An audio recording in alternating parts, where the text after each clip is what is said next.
Hello everyone and welcome back to the SteemTrail Gaming podcast. Today is the 29th of April.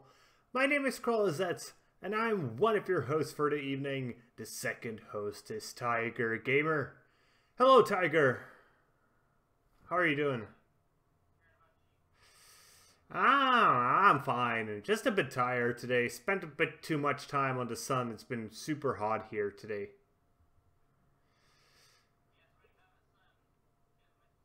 Yeah, it's like, it doesn't feel logical, you know? It's like, there's light, heat is energy. Why does being on the sun make you feel tired? Just doesn't seem to follow physics in the way you usually understand them.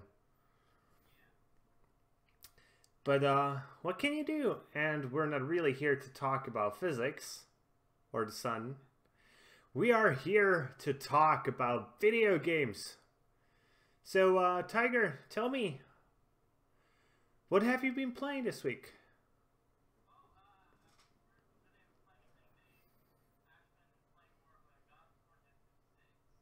Oh. Oh, you're happy with the ending?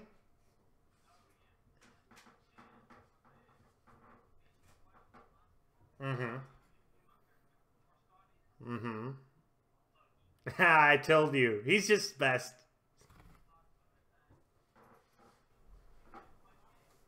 Okay. Yeah, you know, I won't get to play the game because PC. Maybe in like 5 years when PCs have, you know, and both PCs and consoles have moved on a bit, and we get like a PS4 emulator, maybe then. Mm-hmm.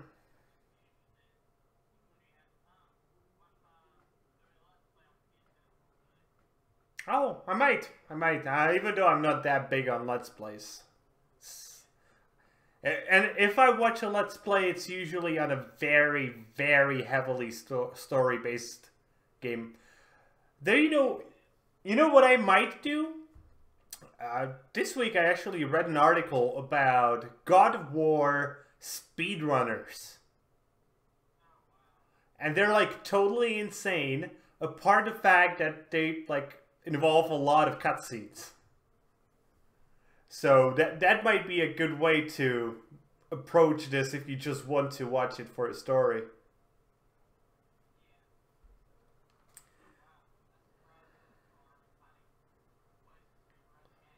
Well, you know, speedrunners are just crazy ass people. Like bonkers. And how have you enjoyed it apart from finding out that you like Loki?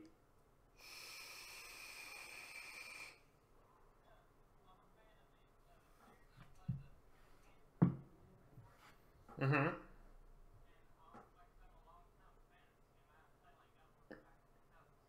Mm-hmm.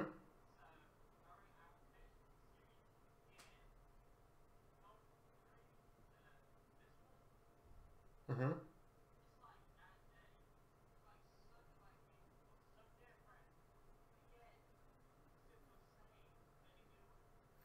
Okay, you mean like different graphics, gameplay wise? Or what exactly you mean?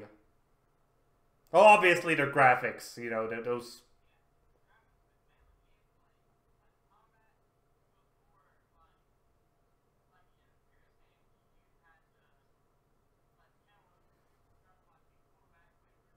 Mm-hmm.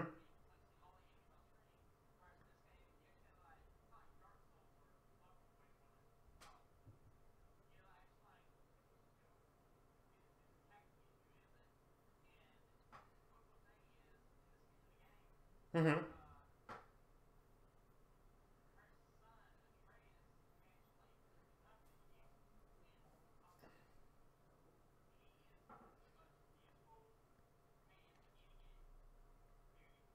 Okay, is it possible to tell me what exactly is he capable without going into spoiler territory?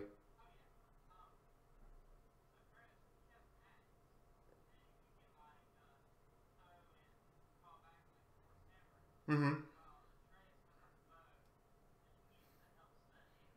Mm-hmm. Okay, I think that makes actually sense. Well, I myself started this week with playing a game called Aura Worlds. I think the first thing I need to say is I got this game for free. I got it from the devs, so that's probably including a bit of a bias inside. Um, it's decent. For the price, I would recommend it. It's right now it's on sale for $8, but its regular price is $10. So it's not super expensive, and it's your typical action platformer with the benefit of having the dungeons randomly generated each time you play it. So it has a lot of repetition, and it certainly will pay its money in, you know, replayability. But I think they needed like a month more in development on each part of the game. So the graphics, you know, some things were beautiful, some things lacked a bit in detail. Like the bosses, those were just marvels. And it's in a pixel art style. But for the main character, he seems just super bland.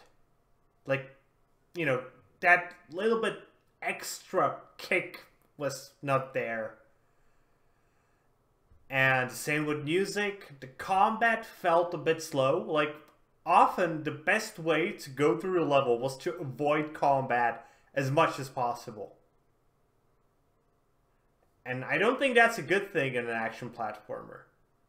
Like, maybe once in a while, like if you have like 50 levels and 2 of them are just based off get through them as quickly as possible, otherwise you die. But here it was, well, you got 3 main areas, and each of them is comprised of 4 levels, and there's another area in the works, so that ends there that. But each area has a specific level through which you must just get as quickly as possible. So one zone just has the level slowly filled with poison gas, another with lava. And it always happens, and it always just makes me feel like, oh man, I wanted to explore this level. But right now, I just gotta jump as quickly as possible to get to the exit. But my biggest problem with it, and I actually made a review of this one already, so that's out if anybody wants to watch that, is I just feel the enemies have too much health, and killing everything just takes a bit too long. And thus makes you feel like, you know, in the review I compare it like you're trying to cut a brick of steel with a dull knife. And if you're like the hero of this game, that just doesn't really touch me in that special spot, I guess. But yeah, if you like platformers, if you like action, if you like procedural generation, it's decent. It has a lot of good ideas. If they just like lowered the health of the enemies by 30 to 40%, except for the bosses. The bosses are actually, those could use a bit more health, maybe a few more mechanics time to time, but mostly I think they're okay. But the regular enemies, sometimes they're harder to kill than the bosses. And that just doesn't seem right. But for $10, it's okay. And what about Yakuza 6? How much further you got through that?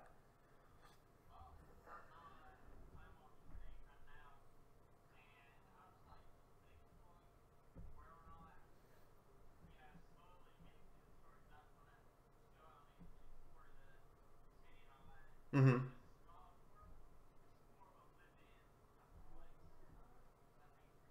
What exactly do you mean by that?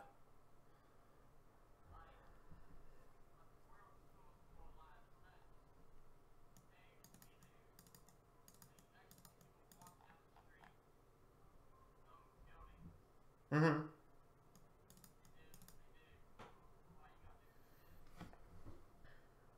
Yeah. And so chapter 8, how far is that into the game in like percent wise?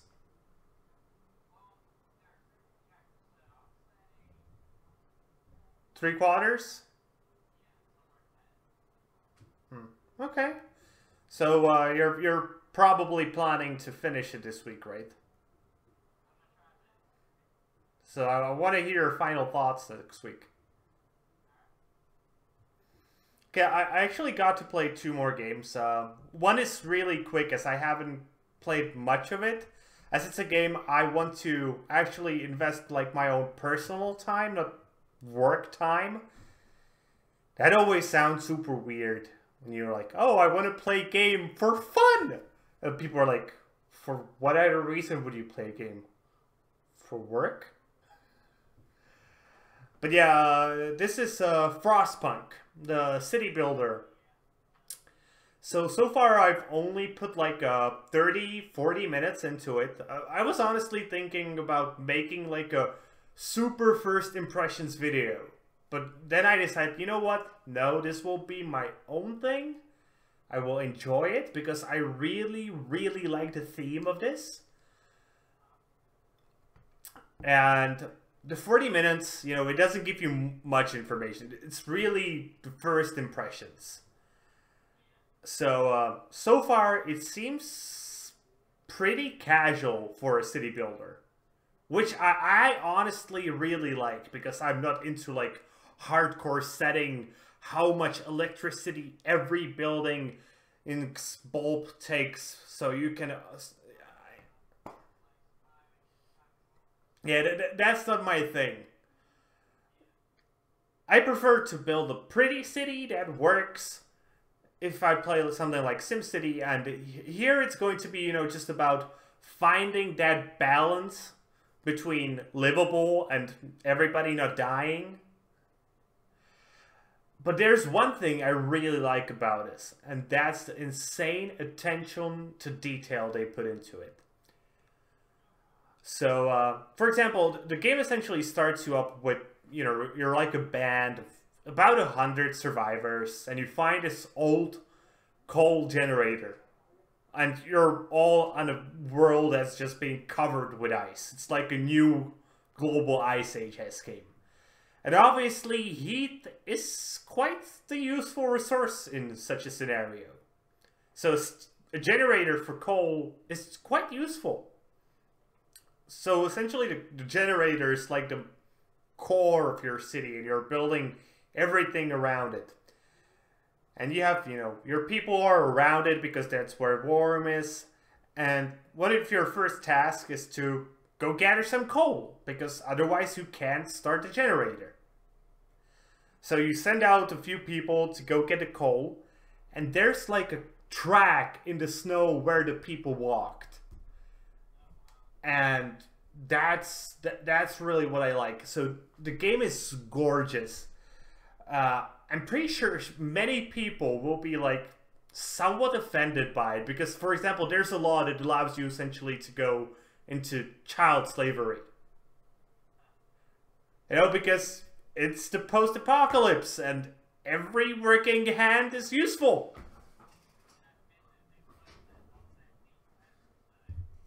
Yeah.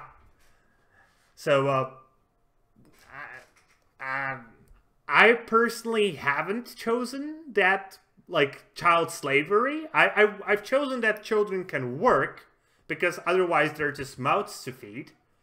But I don't have them making anything dangerous. I have them, like, go, there's a few bunches of wood over there. Could you just go pick them up and bring them back, please? So I think that's, like, a decent middle ground. Maybe once my society gets a bit running, I'll be like, you know what? Children go into schools.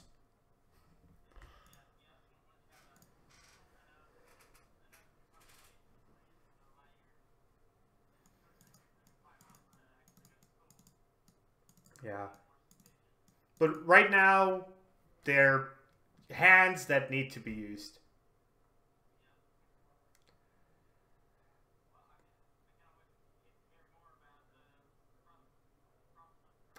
Oh, well, actually, so I'm going to be playing like an hour a week of this because that's how much time is there left for my own personal gaming.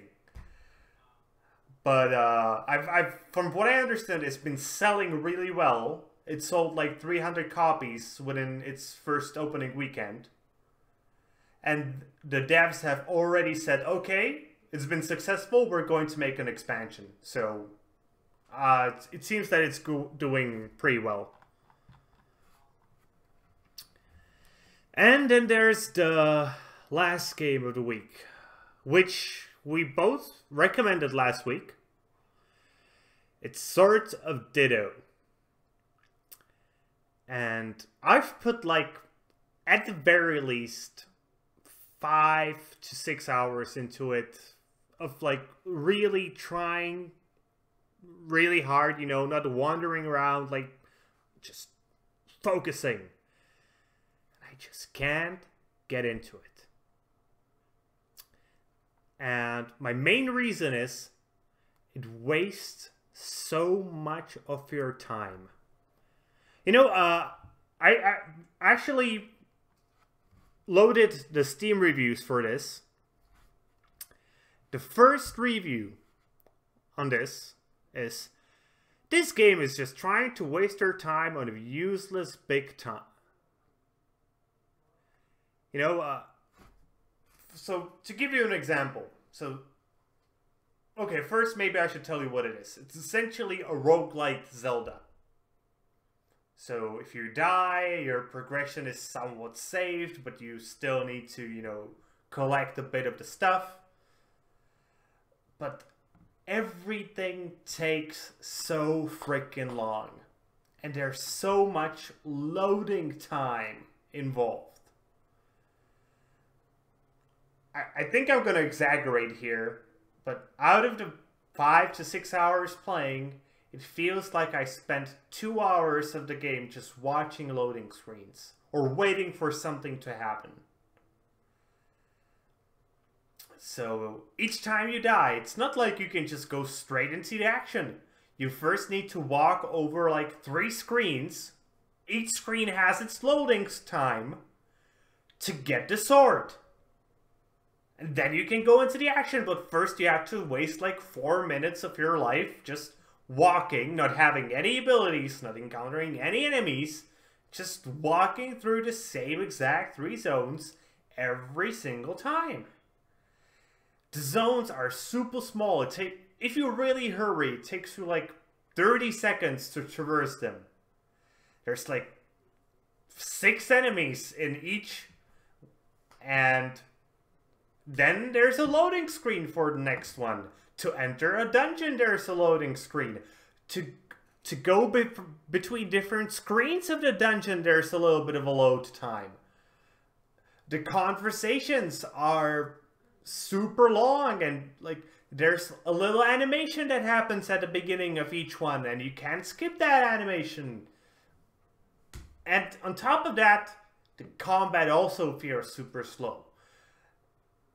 Also, when I first started the game, the control scheme was just super weird. It's obviously meant to be played on a controller. So I was like, okay, I'll plug in my controller, play this on a controller. I did. Suddenly, it was behaving like I had 2 players.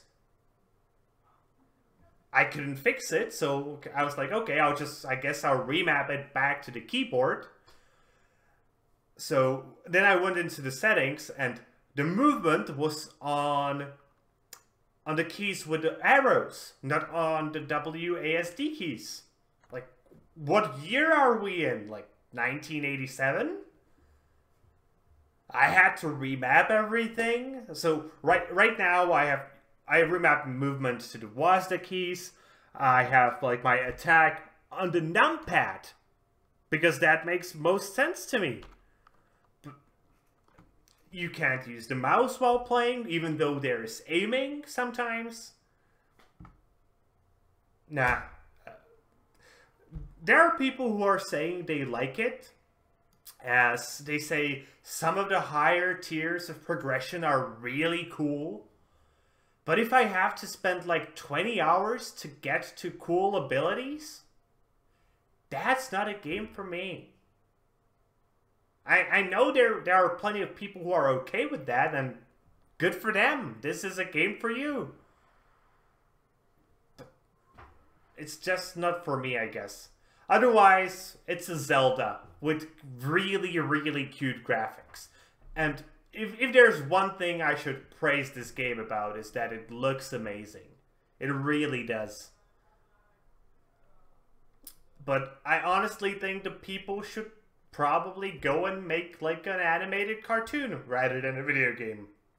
That's where their talent would be better used. But it's essentially like 50-50 when it comes to reviews. I'll try to get the exact number. 57% say that it's positive, 43% say it's negative. I guess it's not bad. It's not like super bad. I just wish the game wouldn't have so much loading. That if it just didn't have so much loading time, I would be honestly fine with it. But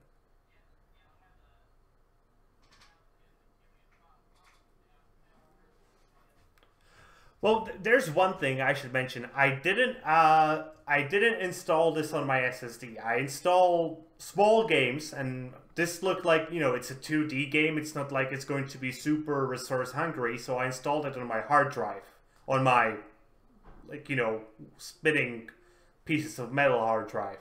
So that's probably playing a factor why it's taking so long. But still, why do we have to have a loading screen between each mini area? If the area was like huge and took like 10 minutes to traverse, okay.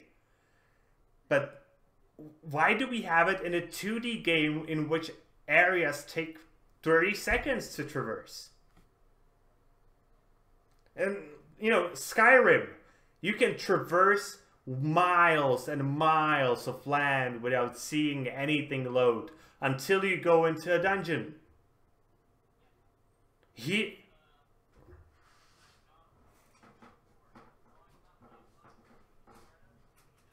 Yeah.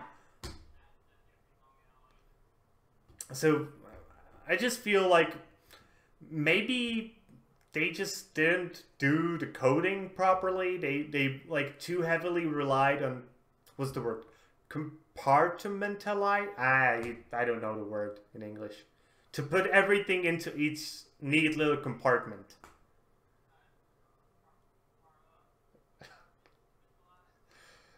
Probably that word. So, and I guess it probably makes sense from like a coder's point of view, but when you're playing it, it just slows down the pace of the game so much. I know. I personally wouldn't recommend it to most people, but if like I know to whom I would recommend it. To like a dad with a really young kid, as it does have co-op. And if you're looking for something, and this is probably mostly for like a console gamer actually, if you're like a dad who's really into gaming and you have like a 10-year, 12-year-old, this is the perfect game for you. But for adults, I think there are better classical RPGs in the Zelda style. If anything, just go play the old Zelda. It's better. Yeah. And if you're looking for like a more action sort of game, just go play the Elder Scrolls. Again, I think they're better. And the cutesy graphics just don't speak to me personally, even though I can understand they're really well done. Like the amount of work put into the graphics has been insane. I just really feel like they should just make like a, you know, a cartoon. I rambled about this a lot, right? Didn't I? I was just like sad because the game just looked so amazing from screenshots and trailers. But then when you got to play it, it just didn't live up to it, I guess. Also, it's $20, so it's not the cheapest, you know. Oh, did you get to play anything else this week? Well, me neither. There were a few other games I had, like, I have actually installed. One of them is called Inked, which is, I think I recommended that last week as well. It's like drawn with a pen. Mm-hmm.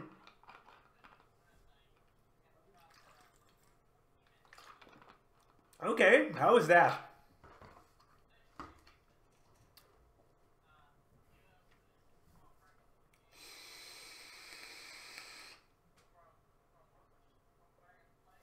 Mm-hmm.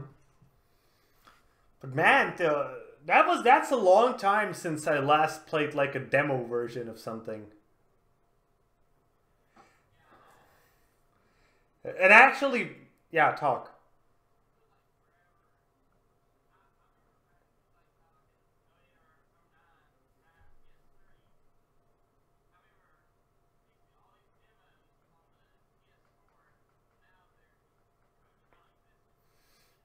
Yeah, and I remember I actually had a subscription to a gaming magazine called Level, and like each month I would get a DVD full of demo versions of games, and I would try them all out.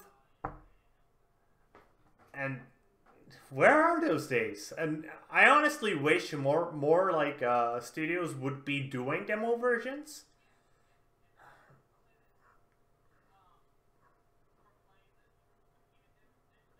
Mm.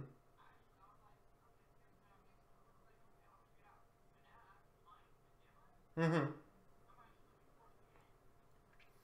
And on top of that, I actually think it does make business sense because essentially, what's your choice of trying out the game you're like on the verge? Do I want to buy it? Do I not want to buy it? Pirate it. That's your only other option of trying it out. And when you have a full version, even though it's pirated, most people will just say to themselves, ah, fuck it, I'm just gonna play the pirate version.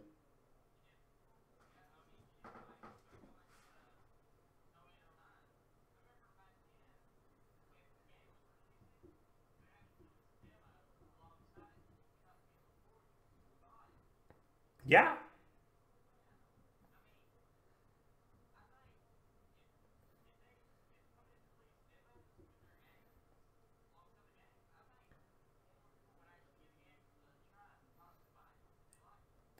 Just make it like the tutorial.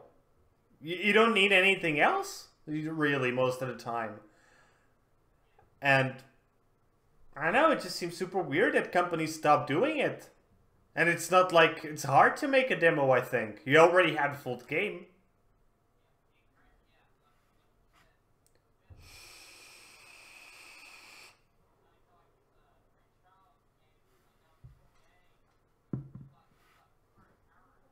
Mm-hmm.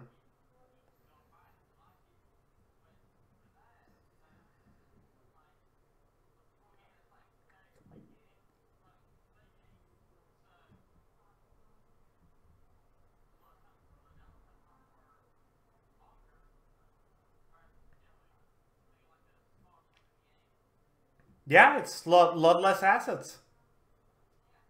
And imagine, like, I know it's not usually a big deal for most people these days, but imagine, like, you're on a, you know what's a fair user policy?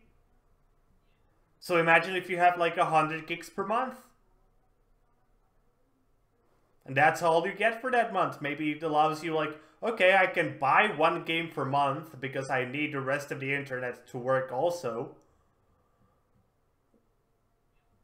These sort of people will be like, you know what, I'll just rather download the pirated version of the game because I just cannot offer to maybe screw up my choice.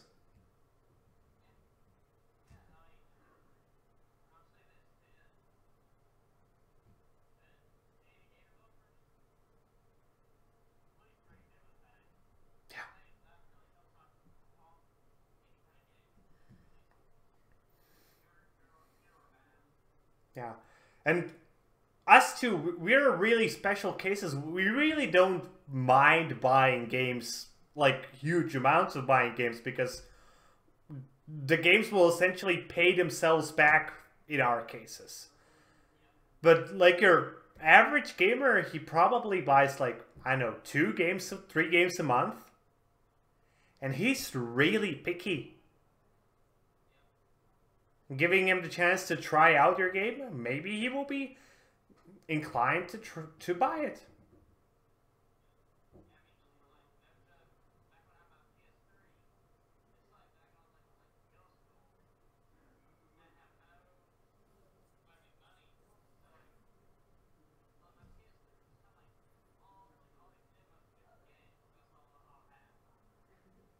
Yeah, since I was a PC gamer, I'm not ashamed to say it. I pirated a lot of games when I was younger. Yeah, I just didn't have the money, but if I if and the ones I really liked, like I bought maybe like 2 games per month. But I would try all these demos, and the ones I liked the best, that would be the game I would buy. And the rest would get pirated because I just didn't have the cash to pay for it as a teenager. Okay, let's move on to the news of this week. Let's start with the weirdest part of this week. As PETA, the animal rights organizations, decided to criticize Far Cry 5 for fishing. But I rambled about this a bit yesterday because I really don't like PETA. They're like one of... And out of all the animal rights organizations, I think they're one of the worst. But fishing?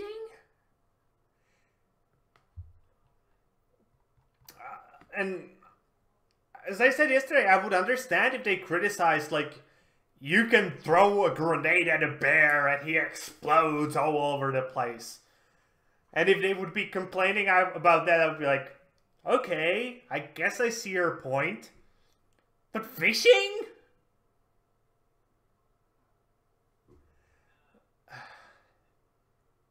I just don't get it. And on top of that, like, hear me out and tell me if my argument makes sense. Let's say you're an animal rights activist and you're really against people hurting animals. Wouldn't it be better if the people who like to fish, and thus most of the time kill the fish, did it in virtuality rather than reality? Doesn't that make just like a shit ton sense?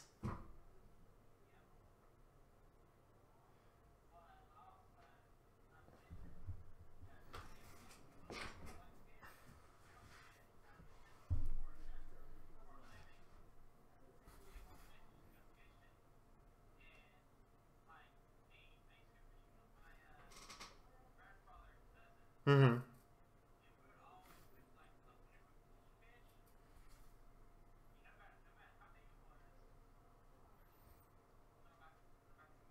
Yeah, catch and release, it's a really common thing amongst fishermen.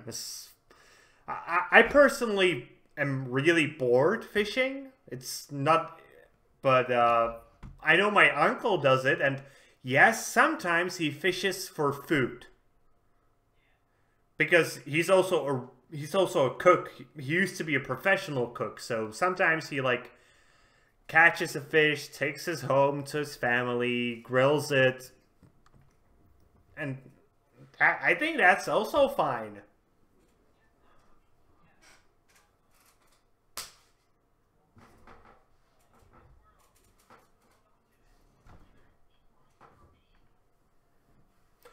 Well, no, stop there. That's not true for humans. Used to. Oh, that's possible.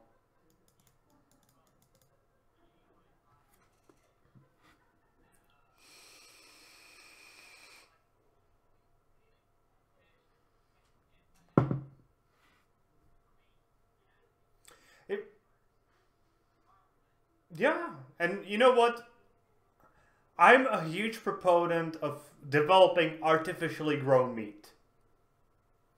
I think once they perfect that, I will be totally fine with buying that. But as a species, we humans worked really hard on getting to the top. And I think it's totally fine if somewhere along the lines we had to kill a few animals.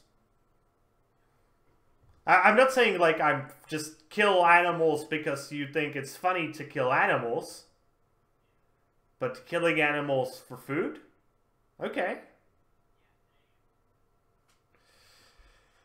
Okay, let's move on to the next topic. Let's go to Europe for a moment, as Belgium declares loot boxes illegal! Yes! Fucking finally. This comes after, it was like 2 weeks ago when Netherlands had an investigation into loot boxes. They didn't outright say that loot boxes are illegal. They essentially said that some of the cases of loot boxes are illegal. But Belgium just said, yeah, loot boxes are illegal. They're gambling and we don't want them in games. And they investigated a few games such as Overwatch, FIFA 18, CSGO, or Star Wars Battlefront 2. You know what's the fun part? Star Wars Battlefront 2 was actually deemed to be okay because at the time of the investigation it didn't have loot boxes in it. The companies and the devs of the games could face up to 800,000 euros fine, that's essentially $1 million, and up to 5 years in prison if they don't remove the loot boxes from their games. And I really wonder how this exactly will be handled. Because Europe is a big market. And while Belgium is fairly small, there's a good chance that a few other countries might follow suit. And also we'll see what the European Union as a whole does. They like to meddle with stuff, so I'm pretty sure they will meddle in the future. Right now, the Belgian Minister of Justice wants to meet with the devs to discuss the options. Once the meeting takes place, because I assume it's going to take place in like within a few months, we're sure to report on this. But yeah, I personally think this is fucking great news.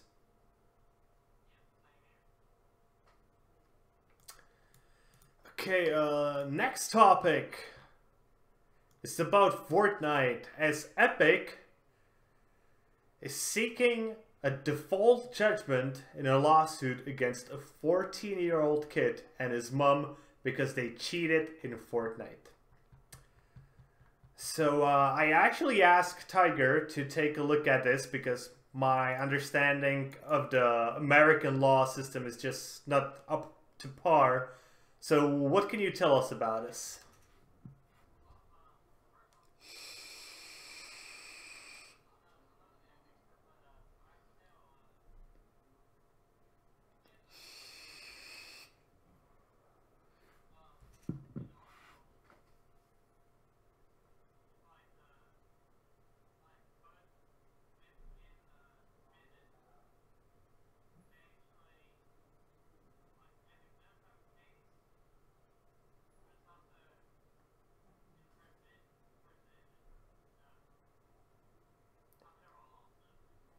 Yeah, like there's this huge paragraph of just law speak here.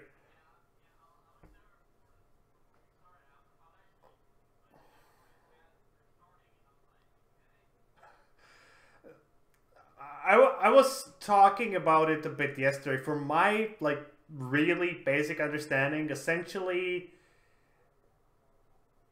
they're blaming the kid for cheating, which he clearly did, and his defense essentially is, you can't prove that I did anything, and I'm also a minor, so...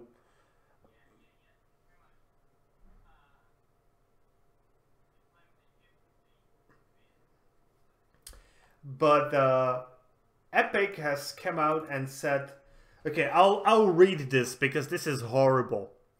The court declined to apply the defense at summary judgment and held that a valid contract existed between the miners and the software company as a result of the student's affirmative agreement to the user agreement. Which here, slightly translated, is essentially, he kept playing the game, so he did agree to the contract. And I can't really tell you who's in the right. It's law stuff. Get a lawyer if you want to know. Like, if you have a lawyer friend, ask them. Maybe he will know. Okay, the next piece of news is, again, law stuff. This is... I'll just read the title. It's no, not the title. You know what it's about. It's about Microsoft DMCAing Halo online Twitch streamers, and maybe in the future making moves against a mod for Halo 3, which for Halo Online called El Dorito, which is essentially a mod that allows you to play Halo on PC online.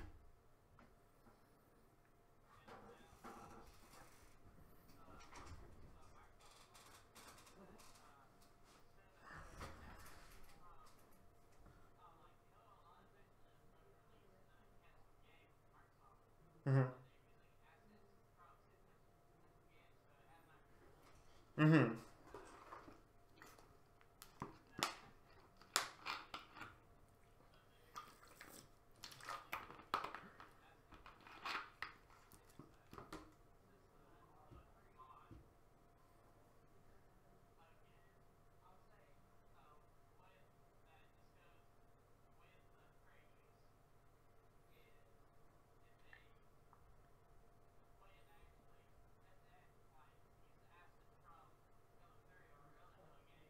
Mm-hmm.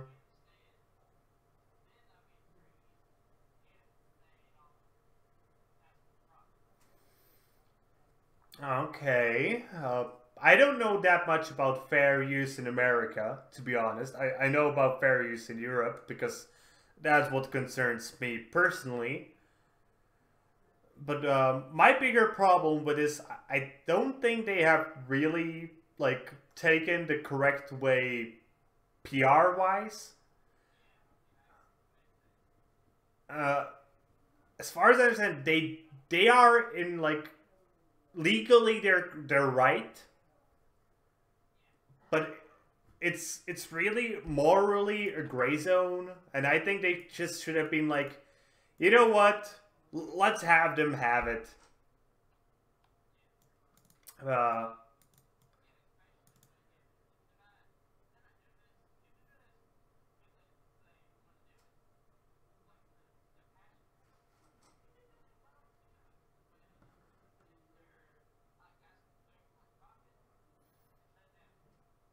yeah, that makes sense to me. But I've read a few articles that suggest essentially that Microsoft is doing this because they're planning to release their own Halo Online for PC.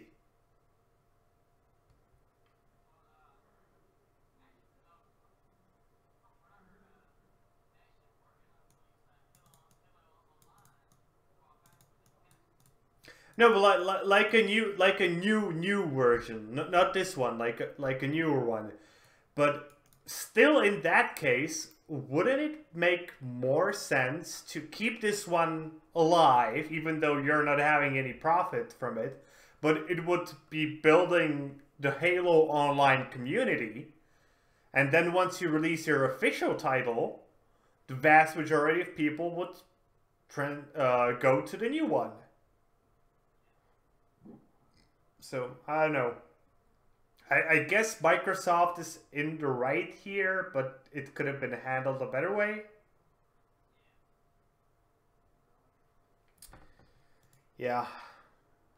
Fuck legal stuff, I hate it.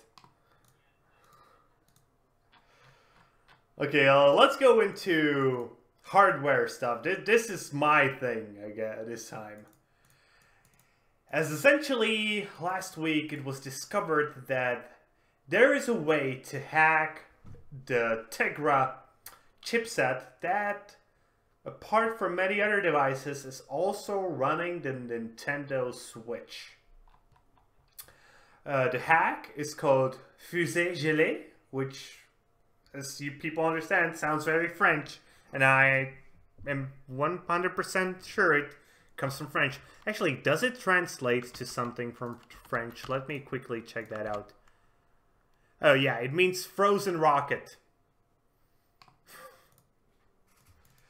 And essentially it means you just take a little piece of wire, you connect two pieces of the chip, and it puts the console into recovery mode.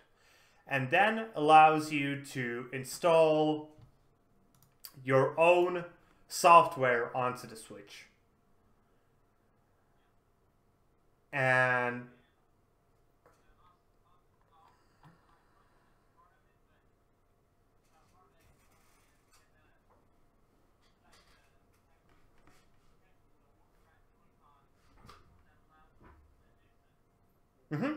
yeah, because it's a hardware exploit.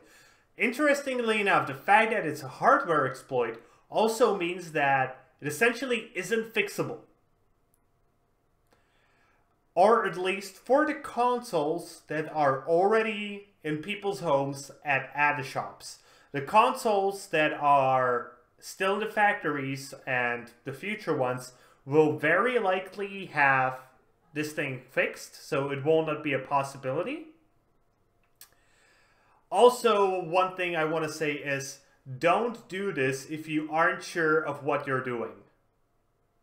Because it's very easy to blow out your Switch. And they will obviously know what you did. And just say, fuck you and your warranty. And honestly, I don't think I would recommend anybody doing this, as apart from essentially allowing you to run like an emulator or maybe like Android on the Nintendo Switch, I don't think it's that useful. You can buy a cheaper tablet with better hardware than the Switch. Like the literally only benefit is that you could probably still use the Joy-Cons on Android. And even then, I'm not completely sure, because it depends whether somebody would write essentially drivers for the Joy-Cons for Android. But I'm sure somebody can do that. Okay, that's about this one, because otherwise there's not that much to say about it. But let's stay with Nintendo for a while, as Nintendo announces its 6th president, because Tatsumi Kimishima, the current president of Nintendo, decided to retire at the end of June. And the new president will be Shantaro Furukawa. Good luck, I guess. There are a few interesting things about Mr. Furukawa. One of them is the fact that he's really young for Japanese management. He's only 42, which might not sound young, but for being like in a top managerial position, especially in Japan, is almost like being a kid. He has worked at Nintendo for a really long time, since 1994. He worked at mostly marketing and those sort of things. He's fluent in English, which I really like for once, because usually Japanese managers are like, no, we don't speak English, and if we do, it's not good English. But apparently he's fluent, and he lived in Germany for 10 years and worked for Nintendo. So, what do you expect from him?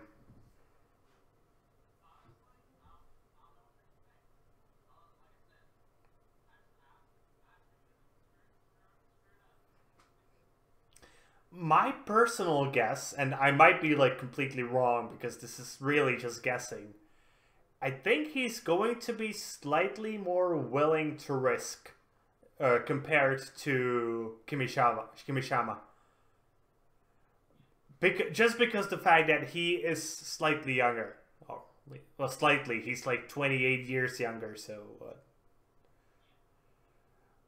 But apart from that, I really hope he doesn't screw it up. My personal hope, but I'm 100% sure this won't come into play, is that they will open Nintendo products slightly more. Like, bring them to PC, to other consoles. But I doubt that will happen. Maybe what will happen at the least is the fact that they might bring a few more games to mobile. And that actually gives us a great segue into the next piece of news. As we now have information about a new upcoming Nintendo mobile game. It's called Dragulea Lost. It's an RPG, and it's a completely original IP. From Nintendo to mobile. It's being developed by a studio named Cygames. And yeah, it's an RPG of your typical fantasy sorts with dragons, magic, crystals, end of the world, save it. And it should be coming somewhere between this year to Japan first, and hopefully soon after to the rest of the world. Did you check this out?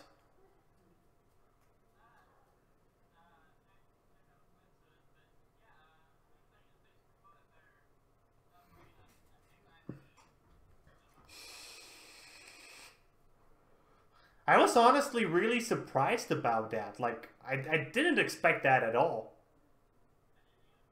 It's like, what? But if you are in Japan and you want to, you can now pre-register to get an early invitation, I guess, on both iOS and Android. You know, I'm wondering, what do you think we will see first? Dragulea Lost or Mario Kart Tour?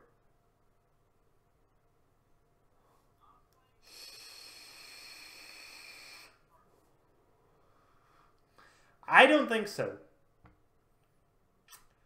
I think because this is a new IP and it's not being developed directly by Nintendo, they will be willing to like put it out there a bit earlier compared to Mario Kart Tour, which they will want to make as good as possible. Because that will be their like big mobile title.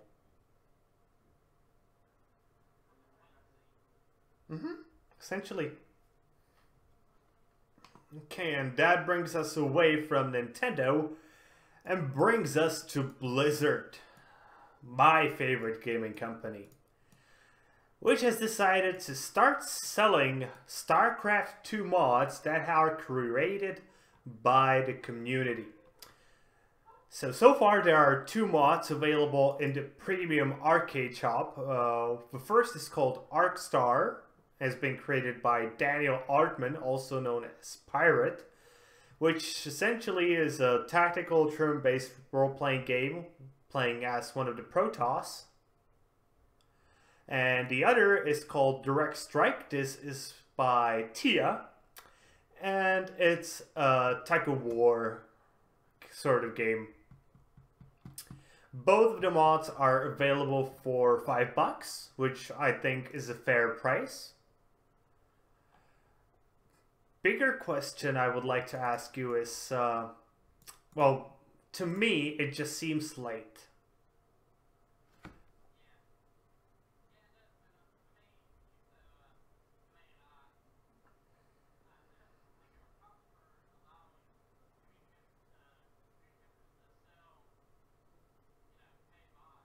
Or that they're only getting a portion of the money, the creators.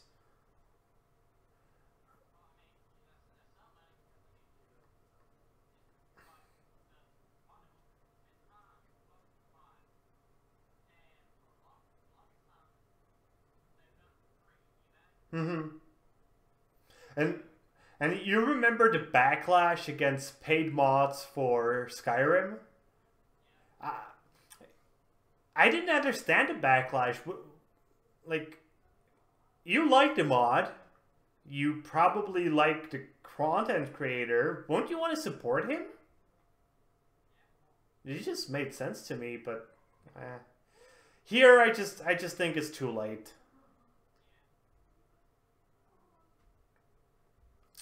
But hopefully, maybe for like some of their newer titles. But what did they have that's new that also supports mods? I don't think they actually have anything. What they could do is like, these aren't mods, these are add-ons for World of Warcraft. Because World of Warcraft is still fucking huge. Those could be monetized. That could be an interesting thing. Also, it would give them some control over what the add-on creators actually do, because I remember they actually, like, there were times they actually had to design like raid encounters around the fact that lots of people had specific add-ons installed. The most common one is essentially it's boss mods, like telling you what ability a boss does. And there's a really funny story. There was this boss, like back in Wrath of the Lich King, that's like years ago. That was like a super special extra boss if you finished a dungeon correctly. And it wasn't that hard. Apart from one thing. There was an ability that for some reason the boss mods of that time couldn't handle. They just couldn't tell you what exactly was happening. And because people were so reliant on boss mods telling them, you know, dragon flame coming, spread away, they just couldn't handle the mechanic. And it was a super simple mechanic. It was like 2 people get targeted by a debuff. There is a laser beam created between them, and the laser beam does a shit ton of damage. So the trick to this was essentially, oh, this ability will happen in 5 seconds. Everybody go to one place, and then the 2 people who have it run away. That was the whole solution, but so many raids just dissolved because they couldn't handle when their boss mods wouldn't tell them shit. Okay, and our last piece of news brings us back to Fortnite for a moment, and this one is sort of, this was just me going, holy fuck. As Fortnite generated $223 million in revenue in March alone.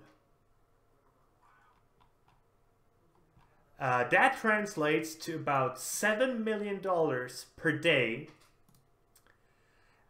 and about 1.8 million out of that is mobile alone.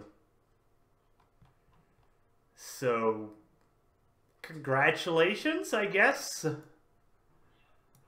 I really hope they funnel the money back into the company and develop like smaller titles, you know, like indie games, like, because right now Fortnite is essentially done, at least the battle royale part of it, and even though we will need to develop new weapons and new maps, etc, etc, but they can like take the people who work on the engine, people who work on the very base of game design, etc, and, you know, send them off to new projects.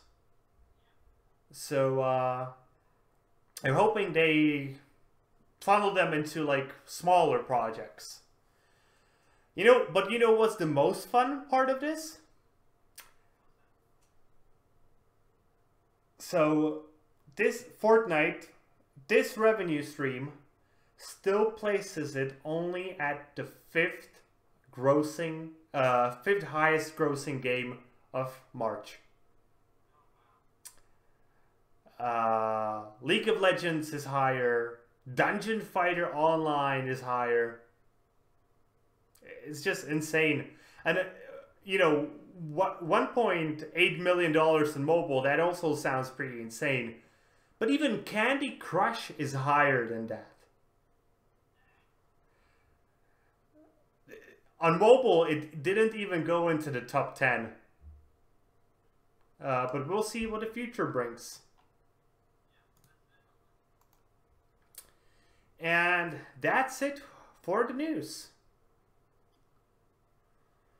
So I guess it's time for recommendations. I think I can do mine really quickly, because I have none. I really don't have any. I looked really hard. There are games that look decent.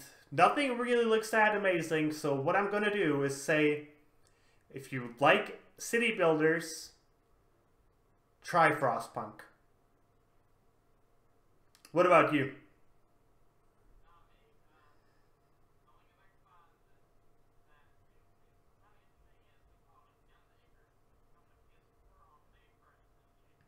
And what's it about?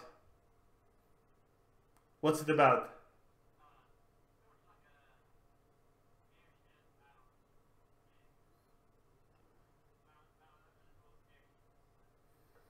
And if the PC crowd is interested in this, just go buy it, it's available. And I guess that brings us to the end, so it's time for shilling. Mind if I start this week? Okay, you can find me as Kralizec Gaming on YouTube and as Kralizec on SteemIt.